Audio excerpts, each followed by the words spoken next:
आई वडिलांसाठी अतिशय महत्त्वाच्या सूचना. आपली मुलं जर चांगली घडवायची असतील तर प्रत्येक आईवडिलांनी या गोष्टींकडे लक्ष द्यायलाच हवे.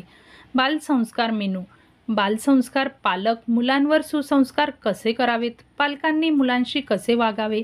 1. मुलांवर अधिकार गाजवू नये तर त्यांच्याशी प्रेमाने मैत्री करावी. 2. प्रत्येक कृती करण्यास प्रेमाने सांगावे. 3. सांगताना आपली कृती तपासावी. 4. मुलांकडून खूप अपेक्षा असतात त्या टाळाव्यात, म्हणजे मुलांनाही आणि आपल्यालाही ताण येणार नाही. 5. मुलांना पैशांपेक्षा प्रेम महत्त्वाचे आहे हे तत्त्व नेहमी लक्षात घ्यावे. 6. मुलांसाठी स्वतःचा जास्तीत जास्त वेळ द्यावा. 7. मुलांच्या सर्व समस्या शांतपणे ऐकून घ्याव्यात. 8. स्वतःची चूक झाली असल्यास ती मुलांसमोर जरूर मान्य करावी.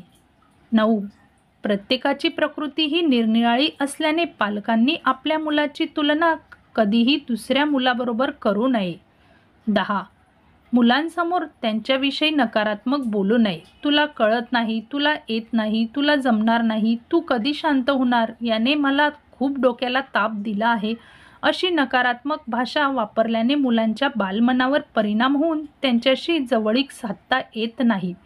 11. घरात नवीन आलेल्यांसमोर किंवा पाहुण्यांसमोर मुलांचे दोष दाखवले जातात, तेथे ते सांगण्याऐवजी मुलांनाच ते प्रेमाने सांगावे. 13. आपलं मूल काय करतं नाही हे सांगण्यापेक्षा तो काय चांगले करतो ते इतरांना सांगावे, मात्र त्याचे अवास्तव कौतुक करू नये. 13. मुलांकडूनही शिकण्याच्या स्थितीत राहणे. 14. पालकांनी स्वतः देवभक्ती केली तसेच स्वतःचे आचरण मुलांसमोर आदर्श ठेवल्यास तीही त्याचे अनुकरण करतील.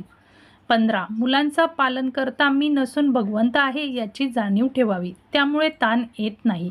वरील पद्धतींचे आचरण केल्यास निश्चितच एक चांगली पिढी आपण राष्ट्राच्या उभारणीसाठी घडवू शकतो. तुम्हाला माहिती कशी वाटली? आवडली असल्यास शेअर करायला विसरू नका.